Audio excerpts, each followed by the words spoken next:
Ассаламалейкум. Мынау құрт-тамырды көбісі сұрап жатыр. Асқазан кекіре береді. Одан бөлек бір апта, 2 апта алып үлкен дәретке шықпай жүрмін деп. Я болмаса жүрегім қатты соғады, сахар жоғары деп. Осы мәселелерге алтын қоңыз еттім ғой. Құрт-тамыр жақсы ем болады. Видео осылай кете берсін.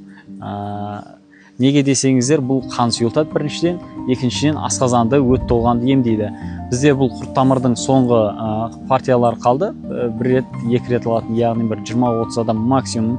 Одан кейін құрт-тамыр сатылмайды. Себебі оның жаңағы біздегі шөптері таусылды дегендей ғой.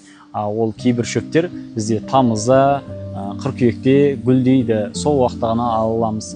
Сол себепті осы соңғы партиясына алып үлгеріп қалам десеңіздер, 877 257 1419 WhatsApp-қа жазыңыздар.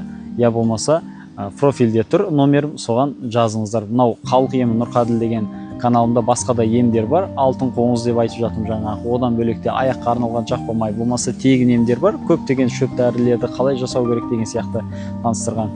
Соны қарап шықсаңыздар болады. YouTube-та да, Instagram-да да халық емі деп шығады. Нұрқаділ деп іздесеңіздер, подписаться етіп, таныстарыңызға, чаттарға жіберіп қойыңыздар.